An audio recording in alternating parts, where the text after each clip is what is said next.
ఓం నమ శివాయ. శ్రీశైలం అయితే మేము స్టార్ట్ అయిపోయామండి. మేము వచ్చేసి శుక్రవారం రాత్రి 9ంటికి దర్శనం అనేది స్పర్శ దర్శనం బుక్ చేసుకున్నాం అనమాట. రూమ్స్ కూడా బుక్ చేసుకున్నాము. పొద్దున్నే 7:30కి స్టార్ట్ అయిపోయామండి. అదేంటో పొద్దున్నే లేస్తే నాకైతే చాలా ఆకలిస్తుంది అనమాట. నాలా మీకు ఎవరికైనా అనిపిస్తుందా అండి? మధ్యలో మాకు ఇక్కడ ఉడిపి హోటల్ కనిపించింది. అక్కడికి అందరం వెళ్ళేసి చక్కగా టిఫిన్ అయితే అన్ని రకాల అక్కడ హోటల్లో ఉన్న అన్ని రకాల టిఫిన్స్ అయితే ఆర్డర్ చేసుకున్నాము. అన్నీ టేస్ట్ చేసి చక్కగా అన్నిటికీ న్యాయం చేసేసాము. నాకు అక్కడ పెట్టిన వాల్కి చాలా నచ్చాయండి. ఎంత అందంగా ఉన్నాయో మీరే చూడండి. తినేసి మళ్ళీ శ్రీశైలం శివయ్య దగ్గరికి అయితే స్టార్ట్ అయిపోయామన్నమాట. ఎంత ఎండ ఉన్నా కానీ పక్కన చెట్లు చూసారా అసలు ఎంత పచ్చగా ఉన్నాయో. మనము ఫారెస్ట్లోకి ఎంటర్ అయిన తర్వాత ఎక్కడ కూడా వెహికల్ ఆగడానికి ఉండదండి, ఏదైనా ఎమర్జెన్సీ అయితే తప్పితే. ఎందుకు అంటే మధ్యలో అనిమల్స్ అనేవి ఉంటాయని మెన్షన్ చేస్తారు. మనము శ్రీశైలంకి వెళ్ళే ముందు ఇక్కడ సాక్షి గణపతి టెంపుల్లో దర్శనం చేసుకొని వెళ్తామండి. అందరం కూడా ఇలాగే చేస్తారు. తర్వాత మేము శ్రీశైలం రాగానే కొంతసేపు రెస్ట్ తీసేసుకొని సాయంత్రంగా వెళ్ళి ఇలాగా కళ్యాణకట్టకి శార్వీకి తలనీలాలు అనేది ఇస్తున్నామండి. అంటే దైవ సన్నిధిలో ఇస్తే మంచిది కదా అనేసి నేను కూడా 3 కత్తెలు అనేది ఇచ్చేసాను అనమాట. ఇలా రూమ్కి వచ్చిన తర్వాత రూమ్లో వ్యూ అయితే ఇలా ఉందండి.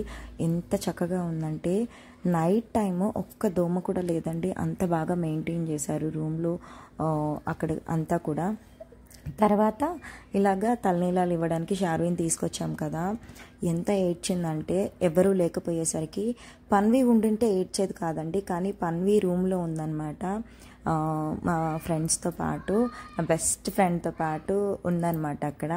సో ఇక్కడ పక్కన పాపను చూసి ఫస్ట్ సైలెంట్ అయిపోయింది. ఆ తర్వాత పాప పక్కకు వెళ్ళిపోగానే ఏడ్చింది. తర్వాత ఈ సైడ్కి తిప్పామండి. అక్కడ చిన్న పాపను చూసి మీరే చూడండి, ఆ పాపను చూసి సైలెంట్ అయిపోయింది అనమాట.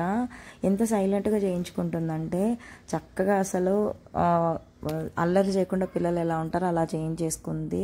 మొత్తానికి తలనీలాలు ఇచ్చేసిన తర్వాత మన దర్శనం అయితే 9ంటికి అని చెప్పాను కదండి.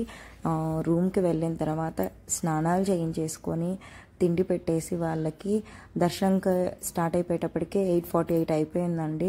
తర్వాత దర్శనం చాలా బాగా జరిగిందండి. 9కి ఎందుకు బుక్ చేసుకున్నామంటే మనకి మంచిగా చల్లగా ఉంటుంది పిల్లలతో, అప్పుడైతే మా దర్శనం కూడా ప్రశాంతంగా కుదురుతుంది అనేసి చాలా బాగా అయిందండి దర్శనము. ఓం నమ శివాయ. దైవ సన్నిధిలో ఉన్నప్పుడు మనకు ఆ పాజిటివిటీ అంత మంచిగా వస్తుందండి. చాలా హ్యాపీగా అనిపిస్తుంది, మనసుకి ప్రశాంతంగా అనిపిస్తుంది. ఆ తర్వాత రూమ్కి అయితే వచ్చేసాము. నెక్స్ట్ డే శ్రీశైలంలో ఉన్న టెంపుల్స్ అన్నీ చూసుకొని కూడా శనివారం అయితే మనం ఇంటికైతే హైదరాబాద్కి బయలుదేరామన్నమాట. అవన్నీ కూడా నేను షార్ట్ వీడియోస్లో పోస్ట్ చేస్తాను. దర్శనం చాలా బాగా అయ్యిందండి. ప్రతి సంవత్సరం నేను 3 సంవత్సరాల నుంచి శ్రీశైలం అనేది వస్తూ ఉన్నానండి. దేవుళ్ళందరూ కూడా ఒకటేనండి.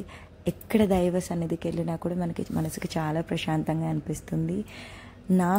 నేను ఫస్ట్ టైం వచ్చినప్పటి నుంచి నాకు రావాలనిపిస్తుంది, అలానే వచ్చానండి. కాకపోతే ఎప్పుడైతే రష్ ఎక్కువ ఉండకుండా ఉంటుందో అప్పుడే ప్రిఫర్ చేస్తున్నాం. ఎందుకంటే చిన్నపిల్లల్ని వేసుకొని రావాలి కదండి. ఎక్కువసేపు నుంచోవాలన్నా కూడా మనం ఎంతసేపు నుంచినా పర్లేదు, కానీ పిల్లలకి ఎప్పుడు కూడా అన్కంఫర్టబుల్గా అనిపించకూడదు. ఎందుకంటే అంతమంది జలాల్లో వాళ్ళకి ఊపిరి ఆడుతుందా లేదా అనేది ఒక చిన్న కన్సర్న్ కూడా ఉంటుంది పేరెంట్స్గా. పిల్లల్ని తీసుకుని వెళ్ళేటప్పుడు వాటర్ బాటిల్స్ అనేవి క్యారీ చేయండి. కొంచెం ఏదైనా స్నాక్స్ ఉన్నా కూడా క్యారీ చేయండి. ఎండాకాలం అయినా కాకపోయినా కూడా ఎప్పుడు కూడా దర్శనం టైంలో మన దగ్గర ఒక వాటర్ బాటిల్ ఉండడం కానీ లేకపోతే వాళ్ళకి తినేవి ఉండడం చాలా ఇంపార్టెంట్ అండి. మనం ఎలా అయినా ఉండగలుగుతాం, కానీ పిల్లలు ఉంటే మాత్రం ఇవన్నీ పాటిస్తే కొంచెం మనకు కూడా హ్యాపీగా అనిపిస్తుంది. సో అలా దర్శనం చేసుకుని పార్కింగ్ అయితే మనకి ఇక్కడ కళ్యాణకట్టకి ఆపోజిట్లో ఒక చిన్న లైన్లా ఉందండి, అక్కడ పార్క్ చేసుకున్నాం అనమాట. మొత్తానికి అలా దర్శనం చాలా బాగా జరిగిందండి. హ్యాపీగా అలా ఫొటోస్ అనేవి తీసుకుని దర్శనం కంప్లీట్ చేసుకొని వచ్చేసాము. ఓం నమ శివాయ అండి. అందుకే వీడియోస్ కూడా కొంచెం లేట్ అయ్యాయి.